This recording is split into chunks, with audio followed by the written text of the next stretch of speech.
Welcome to Hood Champion Boxing and Sports. In boxing, you find a way to win or you find a way to lose. Sipping that coffee. And look, please subscribe to the channel, all right? Boom! Can David Benavidez sustain his conditioning? Those of you out there who don't know what I'm talking about, I'm talking about the David Benavidez who got in there with Caleb Plant. I'm talking about the David Benavidez who for the first time in his career decided to bring Angel Heredia on the team, right? The Angel Heredia who's known for putting together the cocktail, who's known for being a master of pharmaceuticals, who's known for Marquez damn near killing Manny Pacquiao in that fourth fight, okay?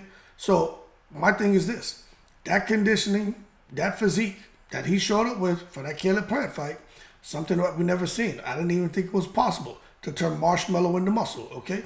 My thing is, can he sustain that conditioning, and is the muscle going to revert back to marshmallow? For those of you who are saying, okay, but damn, Hood, why are you talking about that? Because what we saw with Tyson Fury is he went from muscle, now of course he's still looking a little bit flabby, but he went from being a power lifter type, super strong punch, super durable chin, out of this world conditioning,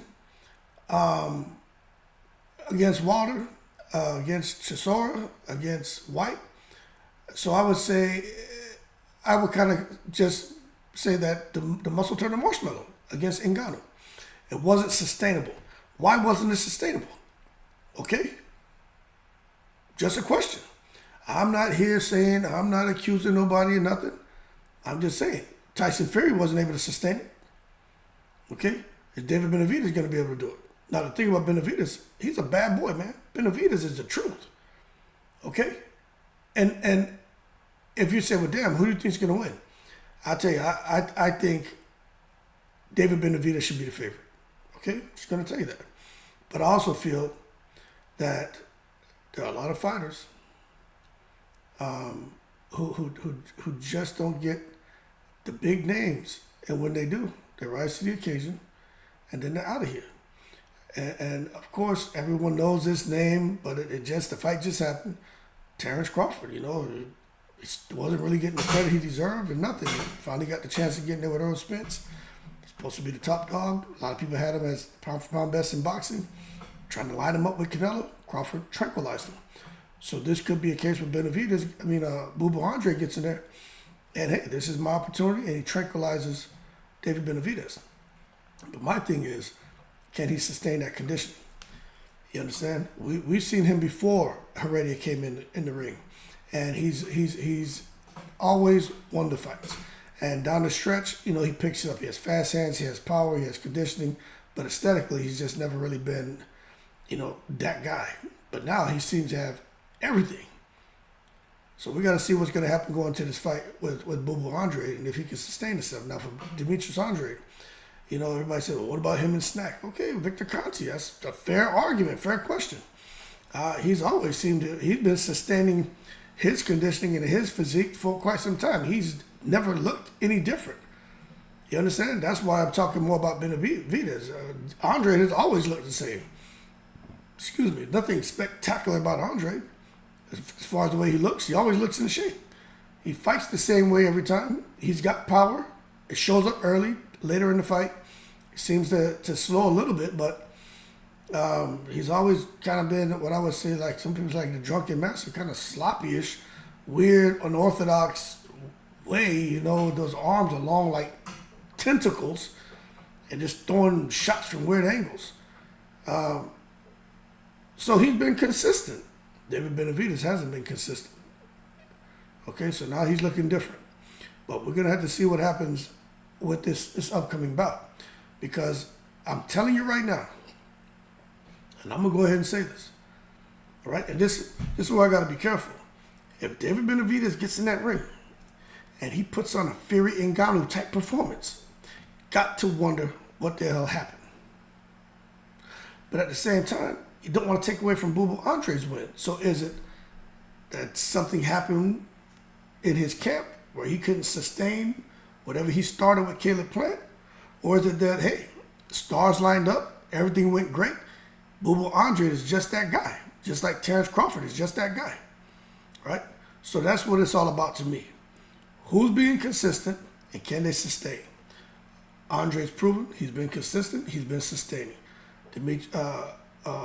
Benavidez, he's been winning, he's been consistently winning in the same manner. Got to give him that. But that Caleb Plant fight, that was a different animal in there. Totally different. And a different type of confidence. Don't get me wrong, when you lose weight and you're trimmed up, I'm 48, man, you know, boom, I still got a little bit of Shannon Briggs, a little bit of Let's Go Champ in me. But I know what it does for you, especially as a young male or just as a man, period. When you start to trim down and your body, you feel comfortable in your body and your esteem and everything goes through the roof. And I want that for everybody, men, women, young, old. It does a lot for your confidence, and I think everyone should feel great about themselves. But just because you look good don't mean you're going to come in the ring feeling like, yeah, I know I'm going to knock this person out. I know I'm going to destroy this person. I know that when, 10th, 11th round, I'm going to be the person with more gas in the tank. Yo, losing weight and getting in shape, that doesn't necessarily correlate to that. So from where does that confidence derive? What is it that you were doing to get that kind of confidence? Not just because you went out there and cut out a little bit of potato and cheese and a little bullshit, and you got a little six-pack. No, what makes you think you're going to have more power? You lose weight, you don't get stronger. I'm telling you. It's to lift all them heavy-ass weights, man. I'm telling you, man. 385 bench press, 315 behind my neck, 295 incline. That's the truth what I'm telling you. I'm not making that shit up. But when I used to cut weight for boxing, yeah, I wasn't getting underneath none of that shit. So when you're cutting weight and depriving yourself of calories, you don't get stronger. So how are you getting stronger? Just a conversation, man. Look here, Bob Marley. I didn't shoot the sheriff. I'm just having a conversation. That being said, let's see if Benavidez can sustain himself against Boo Boo Andre. Because I think they're both great fighters. And I'm going to tell you, out of everything I said, listen to what I'm telling you. I think it's only right for Benavidez to be the favorite. I don't think he's better than Andre, right? I don't think Andre's better than him. Nothing like that. It's just Benavidez has been active. He's been fighting. You know what I mean? And he lives in that gym. And Andre lives in the gym too, but he hasn't been as active.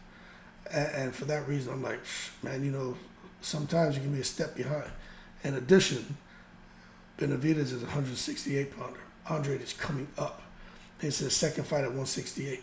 So that could matter as well. But then again, you gotta look at who was the Olympian? Who was the guy who was whipping everybody's ass in the Olympics? It was Andre. He beat everybody. Even he went in there and handled Caleb Plant. Caleb Plant can't touch him. Caleb Plant even praised Demetrius Andre. So if Plant couldn't handle Andre, I think it makes for an interesting twist with Andre coming here to fight Benavidez. We know styles make fights. Just because Benavidez beat Plant doesn't mean Benavidez beats Andre. Just because Andre beat Plant doesn't mean he goes in there and he's going to have put on a good showing against Benavidez. It doesn't work that way, right? You go back and look at Mosley knocked out Mayorga. Mayorga knocked out Vernon Forrest. You know what I'm saying? Vernon Forrest knocked out Mosley. So it doesn't matter who you beat. That doesn't mean the person they lost to that you're going to beat them too, right? It doesn't work that way. But that being said, let's see what happens. I'm paying attention. Can David Benavidez sustain his conditioning? Can he sustain everything that he put in place for that Caleb Plant fight as he gets ready for Demetrius Andre? I don't know, but we're going to find out. Y'all keep cool. I'm in the breeze.